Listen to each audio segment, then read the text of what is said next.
নমস্কার, আপনারা দেখছেন ট্রাইব টিভি বাংলা। আর জেলার খবরে আজকে আমাদের আলোচনা বর্ধমান দুর্গাপুর লোকসভা কেন্দ্র নিয়ে। আপনাদের সাথে রয়েছে আমি অনন্যা, আমার সঙ্গে রয়েছে আমার সহকর্মী সত্যজিৎ। বর্ধমান দুর্গাপুর লোকসভা কেন্দ্র, সেই লোকসভা কেন্দ্র নিয়ে যদি বলতে হয় রাজনৈতিক মহলের মধ্যে এখন একটাই বিশ্লেষণ, খেলা হবে, ভীষণ খেলা হবে। দক্ষিণবঙ্গের বর্ধমান দুর্গাপুর কেন্দ্রের আলোচনায় এটাই হতে পারে সেরা বিশ্লেষণ। মাস কয়েক আগেও কিন্তু এই কেন্দ্রকে নিয়ে খুব একটা আলোচনা ছিল না, কিন্তু একজনই এখন বদলে দিয়েছেন এই কেন্দ্রের যাবতীয় রং। তিনি বর্ধমান দুর্গাপুর কেন্দ্রের বিজেপি প্রার্থী দিলীপ ঘোষ, আর তাকে চ্যালেঞ্জ করবেন তৃণমূল কংগ্রেসের কীর্তি আজাদ এবং বামেদের সুকৃতি ঘোষাল। 5 বছর আগে তৃণমূলের তুমুল দাপটের মাঝেও এই কেন্দ্র কিন্তু দখল করে নিয়েছিল বিজেপি। সামান্য ব্যবধানে জয় ছিনিয়ে এনেছিলেন বিজেপি প্রার্থী সুরেন্দ্রজিৎ সিং আলুওয়ালিয়া। আর যার নেতৃত্বে সেই জয় এসেছিল সেই দিলীপ ঘোষই এবার এই কেন্দ্রের বিজেপি প্রার্থী। অন্যদিকে বিহার সংলগ্ন কলিয়ারি বেল্টের কথা মাথায় রেখে কীর্তি আজাদকে প্রার্থী করেছে তৃণমূল। কয়লা মাফিয়া, সংখ্যালঘু ভোট, সব রসদই মজুদ রয়েছে এই কেন্দ্রে। তাই এবার প্রশ্ন যে এবার লোকসভা ভোটে কার মাথায় উঠবে জয়ীর মুকুট। আর এই প্রশ্নকে সামনে রেখেই সত্যজিৎ যে প্রশ্নটা করব, এই বর্ধমান দুর্গাপুর লোকসভা কেন্দ্রে কিসের নিরিখে ভোট হয়? দেখো, বর্ধমান দুর্গাপুর এটা কিন্তু পুরোপুরি শিল্পাঞ্চল এলাকা। আমরা জানি পার্শ্ববর্তী আসানসোল, দুর্গাপুর, মানে বাংলার শিল্পাঞ্চল যদি প্রতিষ্ঠিত থাকে সেটা কিন্তু এই দুর্গাপুর আর আসানসোলেই রয়েছে।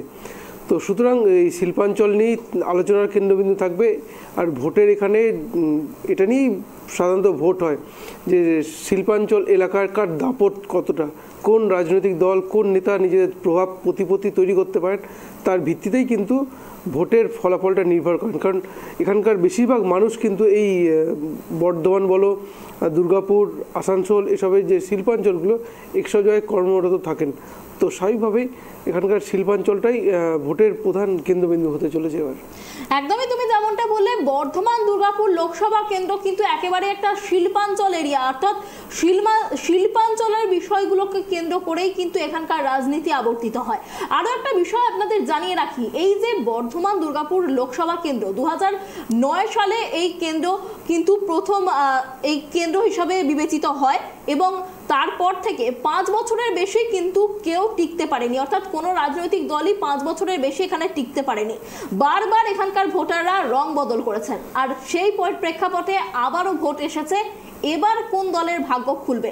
আর যেটা বলছিলাম সত্যজিৎ, যে বারবার কিন্তু রং বদল করেছে এই কেন্দ্রের ভোটাররা। 2009-এ বামেরা জিতেছিল, তারপর তৃণমূল, আর তারপর বিজেপির হাত ঘুরে আবারও লোকসভা নির্বাচন।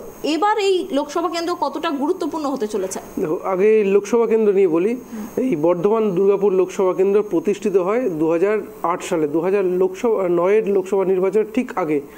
তার আগে এই কেন্দ্র প্রধানত বলা চলে বর্ধমান, কাটোয়া এবং দুর্গাপুর এই 3টে লোকসভা কেন্দ্র ছিল, যেটাকে ভেঙে কিন্তু বর্ধমান পূর্ব এবং বর্ধমান দুর্গাপুর লোকসভা কেন্দ্র করা হয়। তারপর 2009 সালে এখান থেকে জয় পায় সিপিএম। 2014-তে এখান থেকে জিতেছিলেন মমতাজ সঙ্ঘমিত্রা, তৃণমূল প্রার্থী। 2019-এ এখান থেকে জেতেন সুরেন্দ্র সিং আলুওয়ালিয়া। তো স্বাভাবিকভাবেই এই কেন্দ্র কিন্তু একটা হাই ভোল্টেজ কেন্দ্র হয়ে আছে, কারণ কেউই তাদের জয়ের দৃষ্টান্ত সৃষ্টি করতে পারেনি। একবারই জিতেছে এই লোকসভা কেন্দ্র সৃষ্টি হওয়ার পর। সুতরাং এটা একটা হাড্ডাহাড্ডির জায়গায় পৌঁছে আছে। এমনি প্রার্থী সিলেকশনে তো হাড্ডাহাড্ডি হয়েই আছে, কারণ জানো কীর্তি আজাদ তিনি কিন্তু একটা সময় বিজেপির সাংসদ ছিলেন। দ্বারভাঙা কেন্দ্র থেকে বিজেপির টিকিটে জিতেছিলেন একাধিকবার, 2014-তেও জিতেছিলেন। কিন্তু দিল্লির যে ক্রিকেট অ্যাসোসিয়েশন যাকে বলে, সেই অরুণ জেটলির সঙ্গে ঝামেলায় জড়িয়ে পড়েন কীর্তি আজাদ। তারপরে বিজেপি ত্যাগ এবং এবারে তৃণমূল ভরসা করেছে এই কীর্তি আজাদের ওপরে। ওর উল্টো দিকে যদি দেখি দিলীপ ঘোষ, একটা কথায় বলা চলে বাংলায় বিজেপি কিন্তু 4-5% ভোটের দল ছিল।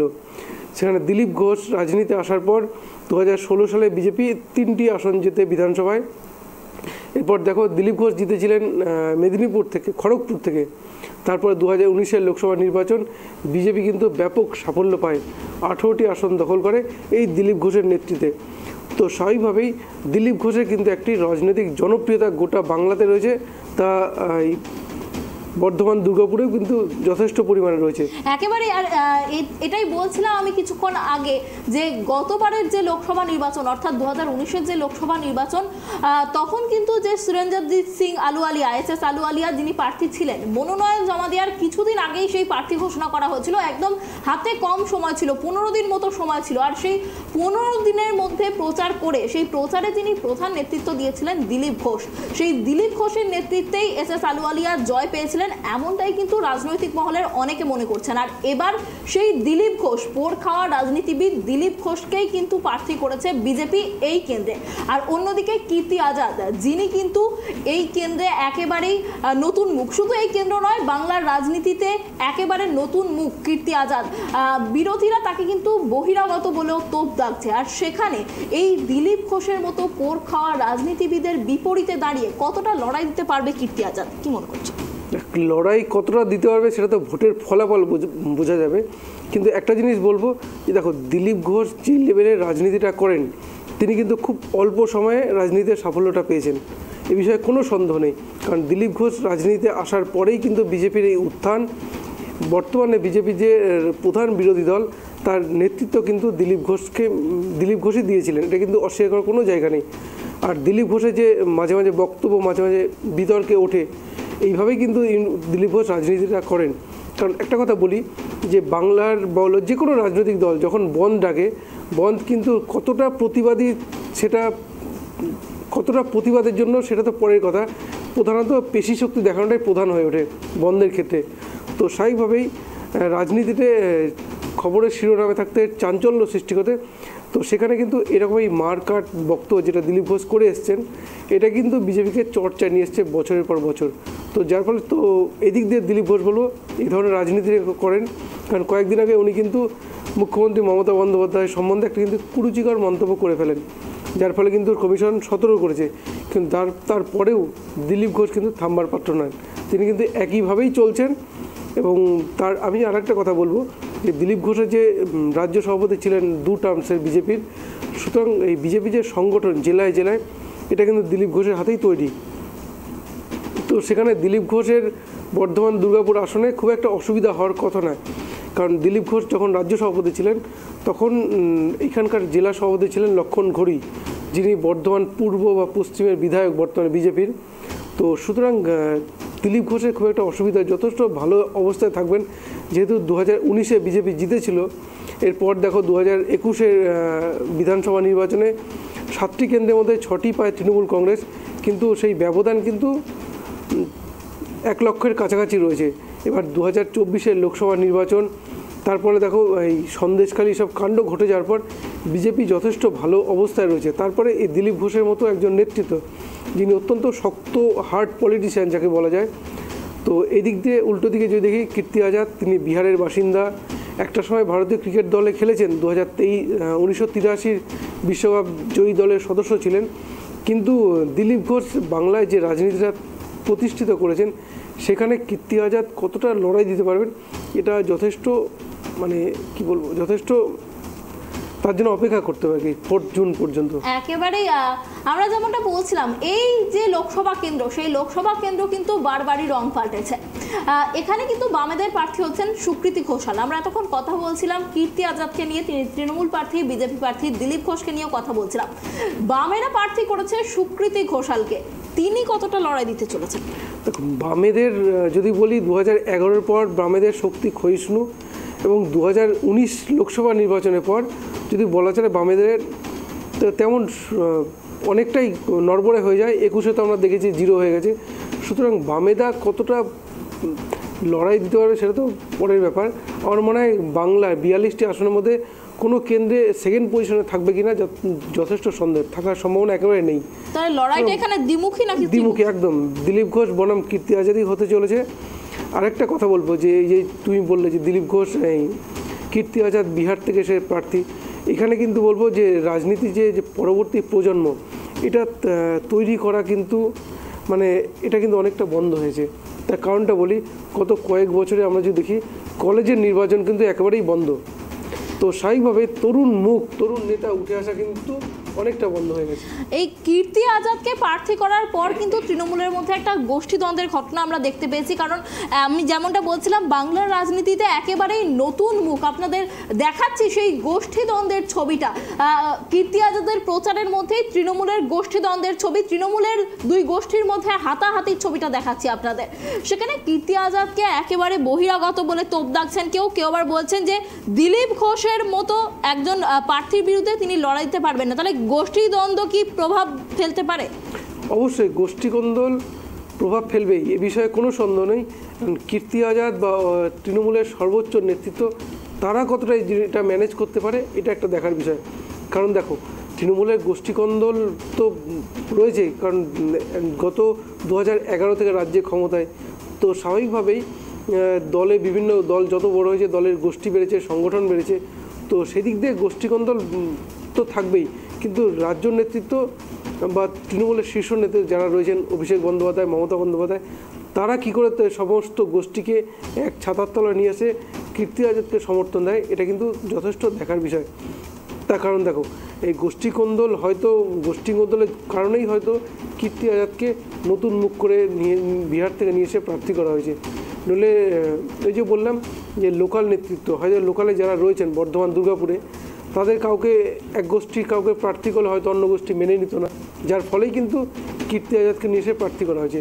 একদিকে পরিচিত মুখ, ভারতীয় ক্রিকেট দলে খেলোয়াড় ছিলেন, পাশাপাশি বিজেপির সাংসদ ছিলেন, লোকসভায় যথেষ্ট পরিচিত মুখ, তো সেদিক দিয়ে পরিচিত মুখকেই তৃণমূল ভরসা করেছে এখানে।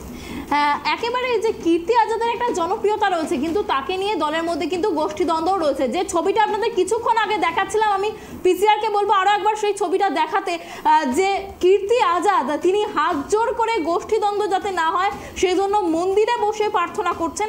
একেবারে সিম্প্যাথি ভোট আদায়ের পাশাপাশি একটা মিডিয়া যাতে তাকে কভারেজ দেয় সেটার একটা কৌশল হতে পারে এটা। আপনাদের সেই ছবিটা দেখাচ্ছি, গোষ্ঠীদ্বন্দ্ব এড়াতে হাত জোর করে কর্মীদের কাছে অনুরোধ কীর্তি আজাদের, অর্থাৎ গোষ্ঠীদ্বন্দ্ব বন্ধ করতে। এটা কি সিম্প্যাথি ভোট আদায়ের কোন রকম চেষ্টা? দেখো গোষ্ঠীকন্দল যে মাপে পৌঁছেছে, মানে আমরা যেটা দেখাচ্ছিলাম যে কি উনি কিন্তু বারবার থামানোর চেষ্টা করছিলেন। দেখো এত বড় মাপের একজন খেলোয়াড়, ভারতীয় ক্রিকেট দলে খেলেছেন, তার তো একটা সম্মান গ্রহণযোগ্যতা সবই থাকা উচিত, কিন্তু তার সামনে যেভাবে হাতাহাতি জড়িয়েছে তিনি যথেষ্ট আশ্চর্য হয়ে পড়েছেন। হ্যাঁ, তো স্বাভাবিকভাবেই হয়তো একটা অনুরোধের বার্তা, পাশাপাশি মিডিয়া কভারেজ কিনা সেটা তো উনি বলতে পারবেন, কিন্তু আমি বলবো যে গোষ্ঠীকন্দল যাতে না হয় সেই কারণেই একটা অনুরোধের বার্তা দলের মধ্যে তুলে ধরার জন্যই কীর্তি আজাদ এই কৌশলটা নিয়েছিলেন। এটা কি তৃণমূলের অসহায়তাকে তুলে ধরছে? তৃণমূলের অসহায়তা বলে কিছু নেই, তৃণমূলের সংগঠন অত্যন্ত মজবুত। আমরা যদি দেখি বিগত 2019-এ বিজেপি জিতেছিল, কিন্তু 21-এর বিধানসভা নির্বাচন দেখো 7টির মধ্যে 6টি কেন্দ্রেই তৃণমূল জয় পায়। এরপরে লোকাল বডি ইলেকশন যদি বলি, পৌরসভা ইলেকশন বা পঞ্চায়েত ইলেকশন, সবাইতেই কিন্তু তৃণমূলের দাপট। জেলা পরিষদ তৃণমূলের হাতে, পঞ্চায়েত সমিতি সমস্ত কিছু কিন্তু তৃণমূলের হাতে। সুতরাং তৃণমূলের সংগঠন যে অত্যন্ত মজবুত এ বিষয়ে কোনো সন্দেহ নেই। এখন কীর্তি আজাদ চেষ্টা করেন সমস্ত গোষ্ঠীকে, সমস্ত সংগঠনকে একসাথে ছাতার তলায় নিয়ে এসে নির্বাচনে ঝাঁপানো। যদি সবাই যে সংঘবদ্ধভাবে কীর্তি আজাদের সমর্থন করে তাহলে কিন্তু অত্যন্ত হাড্ডাহাড্ডি লড়াই হওয়ার মতো পরিস্থিতি রয়েছে এই বর্ধমান দুর্গাপুর আসনে। কারণ কীর্তি আজাদ কীভাবে ম্যানেজ করেন সমস্ত গোষ্ঠীকে, এটা কিন্তু দেখার একটা বিষয়। একেবারে আমরা কীর্তি আজাদ তৃণমূল প্রার্থী, তার বিরুদ্ধে যে দলে গোষ্ঠীদ্বন্দ্ব সেই বিষয়টা নিয়ে কথা বলছিলাম, কিন্তু কীর্তি আজাদকে প্রার্থী করার পরে এই যে গোষ্ঠীদ্বন্দ্বের ছবি সেটা কিন্তু একেবারে হালের ছবি, একদম প্রার্থী ঘোষণার পরের ছবি। কিন্তু বর্ধমানে কিন্তু আমরা যেমনটা জানি তৃণমূলের সংগঠন অনেকটাই মজবুত, তৃণমূলের হাওয়া কিন্তু বর্ধমান অঞ্চল জুড়ে ভালোই রয়েছে। কিন্তু অন্যদিকে যদি আমরা বিজেপির সংগঠনের কথা বলি, HS আলুওয়ালিয়া তিনি জয়ের পর তার টিকিও দেখতে পায়নি এলাকার মানুষজন, এমনটা স্থানীয়দের অভিযোগ শুধু নয়, তার নিজের দলের যে সমস্ত কর্মীরা রয়েছে তারাও এমনটাই অভিযোগ করছে যে তাকে এলাকায় কাজ করতে দেখা যায়নি। সেক্ষেত্রে SS আলুওয়ালিয়াকে পরিবর্তন করে দিলীপ ঘোষকে নিয়ে আসা হলো। তিনি যথেষ্ট জনসংযোগ করার চেষ্টা করছেন, কিন্তু তিনি মেদিনীপুর থেকে তাকে নিয়ে আসা হলো এই পূর্ব বর্ধমানে। তো তার ক্ষেত্রে বিষয়টা অনেকটা চ্যালেঞ্জিং হতে চলেছে, কারণ তিনি যা কাজ করেছেন সমস্ত কিছু মেদিনীপুরে করেছেন এই 5 বছর ধরে, আর তাকে মানে উপরে নিয়ে আসা হলো এক প্রকার আমরা বলতে পারি যে এই বর্ধমান দুর্গাপুর লোকসভা কেন্দ্রে। তাহলে এখানে তার লড়াইটা কতটা চ্যালেঞ্জিং হতে চলেছে? লড়াই যথেষ্ট চ্যালেঞ্জিং হবে। দিলীপ ঘোষকে যে মেদিনীপুর থেকে সরানো হয়েছে এটা নিয়ে আমি একটু বলি। দিলীপ ঘোষ কিন্তু ঝাড়গ্রামের ভোটার ছিলেন। 2016-তে দিলীপ ঘোষ যখন বিধানসভা নির্বাচনে দাঁড়ান তখনও তিনি নিজেকে খড়গপুরে ভোট দিতে পারেননি। এরপর দেখো 2019-এ মেদিনীপুর থেকে দিলীপ ঘোষ লোকসভায় দাঁড়িয়েছিলেন, সেবারেও তিনি কিন্তু নিজেকে ভোট দিতে পারেননি, যার ফলে দিলীপ ঘোষ কিন্তু মেদিনীপুরে ভোটার হন, নিজেকে ভোট দেন। নিজেকে এই কথাটা কিন্তু বলেছেন অনেকবার। তো সেইখানে দাঁড়িয়ে দিলীপ ঘোষকে এবার বিজেপি সরিয়ে দেওয়ার যথেষ্ট কারণ রয়েছে। তার কারণ যেন কুর্মী বিক্ষোভ যখন শুরু হয় সে সময় দিলীপ ঘোষের একটি মন্তব্য কিন্তু কুর্মী সমাজে প্রচণ্ড ক্ষোভ তৈরি করে। এরপর আমরা দেখেছিলাম দিলীপ ঘোষের বাড়ি ভাঙচুর হয়, যার ফলে কুর্মী ভোট ব্যাংকে যাতে ফাটল না ধরে সেই কারণে কিন্তু দিলীপ ঘোষকে বিজেপি মেদিনীপুর থেকে সরিয়ে দিল। তার কারণ দেখো কুর্মী সম্প্রদায়ের ভোটাররা কিন্তু বেশিরভাগই বিজেপি সমর্থক ছিলেন 2019-এ আমরা যদি দেখি, কিন্তু এবারে তারা কিন্তু সরে যাওয়ার যথেষ্ট সম্ভাবনা ছিল, যেই কারণে কিন্তু বিজেপি কৌশলে দিলীপ ঘোষকে সরিয়ে এই বর্ধমান দুর্গাপুর আসনে নিয়ে এসছে। কিন্তু এই আসনেও একটা বিষয় দিলীপ ঘোষের সামনে বারবার আসবে যে তিনি সাংসদ হয়ে জিতলে তিনিও কি আলুওয়ালিয়ার মতো এই বর্ধমান দুর্গাপুর থেকে চলে যাবেন, তাকেও কি পাওয়া যাবে না, এই প্রশ্ন কিন্তু বর্ধমান দুর্গাপুরের সাধারণ মানুষ তোলা স্বাভাবিক। তখন আলুওয়ালিয়া তিনি কিন্তু এর আগে আমরা দেখেছিলাম তিনি কিন্তু 2014-তে দার্জিলিং থেকে জিতেছিলেন, 2019-এ বর্ধমান দুর্গাপুর থেকে। তো স্বাভাবিকভাবেই যে এটা কিন্তু দিলীপ ঘোষের ক্ষেত্রে এই প্রশ্নটা আসবে। বা আরেকটা প্রশ্ন যেটা বিরোধীরা হয়তো বারবার তোলা শুরু করেছেন যে আলুওয়ালিয়া যদি ভালো কাজই করবেন তাহলে প্রার্থী চেঞ্জ করলো কেন বিজেপি, এই প্রশ্নটাও কিন্তু দিলীপ ঘোষের সামনে বারবার থাকবে। এবং তিনি কতটা এই প্রশ্নগুলোকে সামলে নিজেকে কতটা প্রমাণ করতে পারেন, কতটা প্রতিষ্ঠিত করতে পারেন, এটা কিন্তু দেখার একটা বিষয়। কারণ তাকে কিন্তু এই প্রশ্নের সামনে বারবার পড়তে হবে। তিনিও হয়তো আলুওয়ালিয়ার মতো ভোটে জিতে বর্ধমান দুর্গাপুর ছেড়ে চলে যেতে পারেন।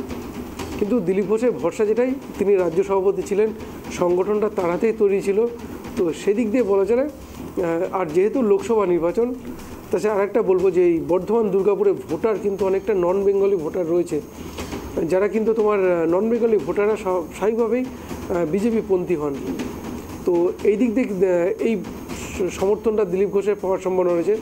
অন্যদিকে তোমার এই যে মতুয়া নন বেঙ্গলি ভোটারদের মধ্যে এই বিহারিদের ভোটও রয়েছে কিছুটা, সেক্ষেত্রে কীর্তি আজাদের দিকে কি সমর্থনটা যেতে পারে না? দেখো কীর্তি আজাদের দিকে সমর্থন কিছুটা যেতে পারে অবশ্যই, কিন্তু বললাম যে এই যে কীর্তি আজাদ তিনি কিন্তু একটা সময় বিজেপি সাংসদ ছিলেন, অটল বিহারী জামানায় তিনি কিন্তু কেন্দ্রীয় মন্ত্রী হয়েছিলেন। এরপরে দেখো দিলীপ তোমার 2014-তে নরেন্দ্র মোদী যখন প্রধানমন্ত্রী প্রেজেন্ট করে বিজেপি, সে সময় কিন্তু কীর্তি আজাদ দাঁড়ভাঙা থেকে জিতে এমপি হয়েছিলেন।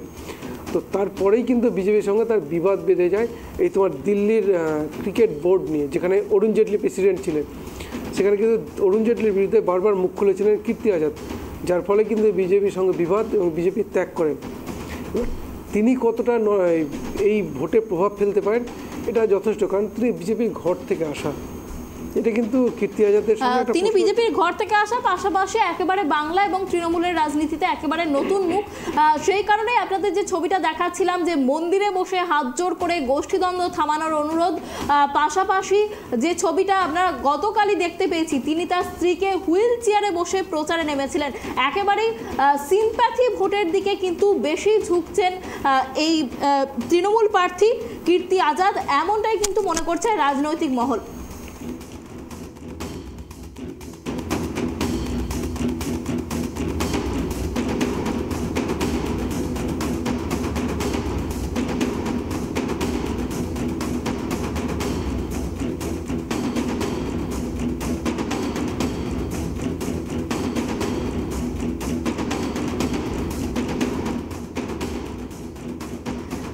একেবারে যে ছবিটা দেখাচ্ছি আপনাদের, যে হাত জোর করে গোষ্ঠীদ্বন্দ্ব থামানোর অনুরোধ, আর গতকাল যে ছবিটা আমরা দেখেছি যে কীর্তি আজাদ তার অসুস্থ স্ত্রীকে হুইল চেয়ারে বসে রাজপথে নেমেছিলেন প্রচারের উদ্দেশ্যে। অর্থাৎ তিনি খুব বেশি দিন প্রচারের সময় পাননি, এই জনগর্জন সভায় তার নাম ঘোষণা হওয়ার পর থেকেই তাকে প্রচারের ময়দানে দেখতে পাচ্ছে বাংলার মানুষ।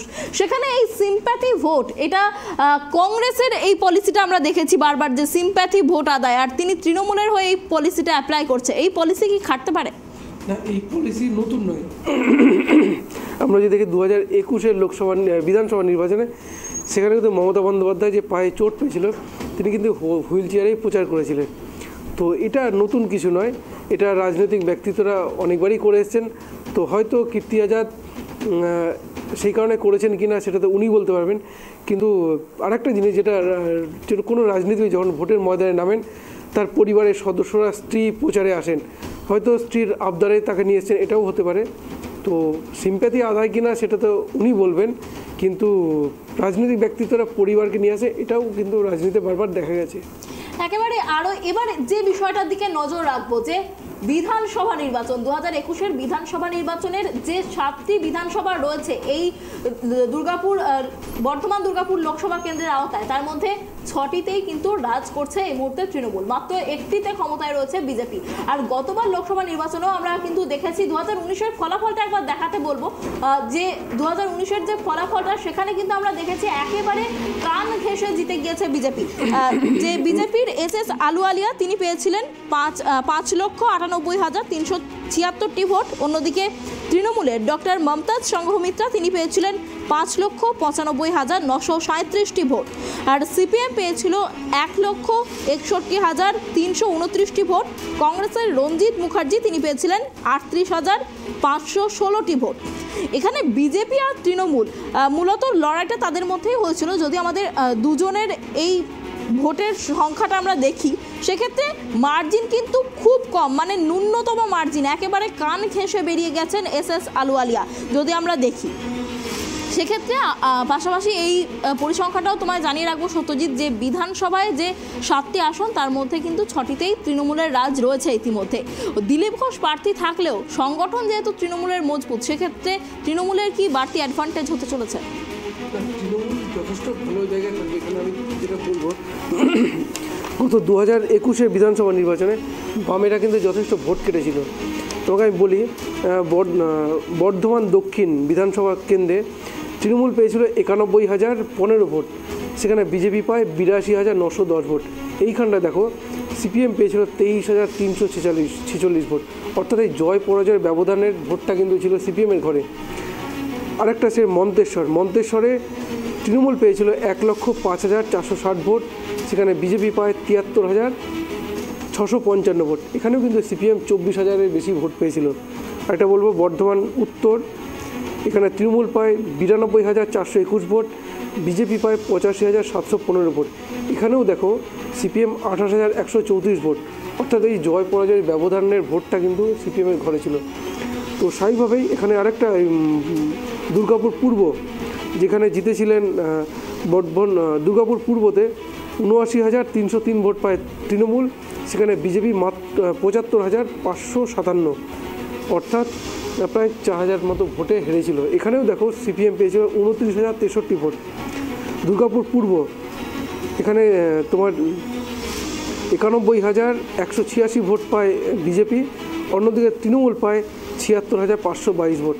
এই কেন্দ্রে কিন্তু জিতেছিলেন তোমার বিজেপি জয় পেয়েছিল। এখানে লক্ষণ ঘোরেই বিজেপির টিকিটে জিতেছিলেন। তো এই যে ভোটের ব্যবধানের ভোটটা কিন্তু সিপিএম অনেকটা পেয়েছিল।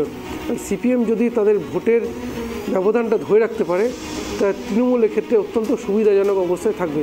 আরেকটা যেটা অত্যন্ত গুরুত্বপূর্ণ সেটা হচ্ছে তৃণমূলের গোষ্ঠী কোন্দল।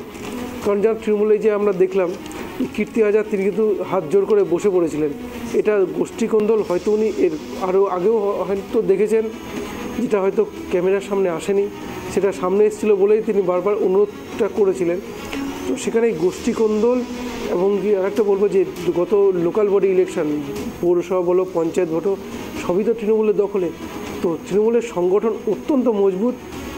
এখানে আরো একটা বিষয় বলতে চাইবো সত্যজিৎ, প্রায় এখানে মুসলিম ভোটারের যে সংখ্যা রয়েছে 18.4%, আর তপশিলি ভোটারের সংখ্যা সব থেকে বেশি, এখানে 24.5%। সংখ্যাগরিষ্ঠ ভোটারই তপশিলি জাতিভুক্ত, অন্যদিকে মুসলিম ভোটার 18.4%।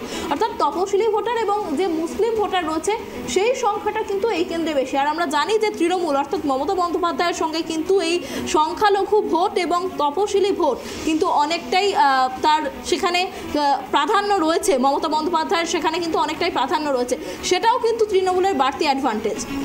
তৃণমূলের সবথেকে বড় অ্যাডভান্স সেটা হচ্ছে সংখ্যালঘু ভোট।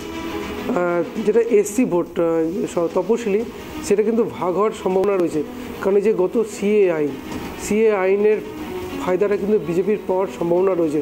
কারণ আরেকটা বলবো, আমরা যদি তোমার বর্তমান পরিস্থিতি দেখি, 2021-এর নির্বাচনের পর দেখো বিজেপি কিন্তু একটা সময় ভেঙে যাওয়ার মতো পরিস্থিতি হয়েছিল। তো সেই দিকে আমরা যদি দেখি 2021 থেকে 2022 পর্যন্ত বিজেপি কিন্তু বড় কোনো কর্মসূচিতে যায়নি। তারপর দেখো 2022-এর পর থেকে তৃণমূলের দুর্নীতি সামনে এসছে, পাশাপাশি বিজেপির বিভিন্ন কর্মসূচি কিন্তু এসছে, যার ফলে বলবো বর্তমান 2024 আমরা যদি দেখি বিজেপি যথেষ্ট ভালো অবস্থা রয়েছে। এমনকি এই মুহূর্তে যে কর্মসূচিগুলো, যে সিএ বলো, বিভিন্ন দুর্নীতি তো রয়েছেই, পাশাপাশি যে সিএ এর ফায়দা কিন্তু বিজেপির ঘরেই পাওয়ার যথেষ্ট সম্ভাবনা রয়েছে। যেহেতু লোকসভা নির্বাচন, তো সেদিক দিয়ে যথেষ্ট হাড্ডাহাড্ডি লড়াই হবে। আমি যেটা বলবো আরেকটা ছোট করে, যে 2021-এ বিধানসভা নির্বাচনের ফলাফল যদি দেখি, তৃণমূল পেয়েছিল 6,76,917 ভোট, সেখানে বিজেপির ভোট 5,60,888। এখানে সিপিএম কিন্তু 1,59,000 ভোট পেয়েছিল। সুতরাং দেখো প্রায় 1,16,000 ভোটে এগিয়ে তৃণমূল কংগ্রেস। কিন্তু তা সত্ত্বেও যেহেতু লোকসভা নির্বাচন, পাশাপাশি বিধানসভা ভোটের পরে অনেকগুলো সমীকরণ পাল্টেছে, জনমানসে একটা অনেক রকম পরিবর্তন এসছে। সুতরাং এই দিক দিয়ে কিন্তু বলবো হাড্ডাহাড্ডি লড়াই, একেবারে হাড্ডাহাড্ডি লড়াই হতে চলেছে। অনেক ধন্যবাদ সত্যজিৎ আমাদের সঙ্গে থাকার জন্য। এখনো পর্যন্ত এই লোকসভা কেন্দ্রে 5 বছরের বেশি কেউই টিকতে পারেনি, বারবার রং বদল করেছে এই কেন্দ্রের ভোটাররা, আবার ভোট আসছে। এখন প্রশ্ন, এবার কোন রঙের ভাগ্য খুলতে চলেছে, কারণ লড়াইটা কিন্তু হাড্ডাহাড্ডি হবে, খেলা হবে এবং এই খেলার রেজাল্ট জানা যাবে 4 জুন। আজকের মতো এই পর্যন্ত, সঙ্গে থাকুন, দেখতে থাকুন ট্রাইব টিভি বাংলা। নমস্কার।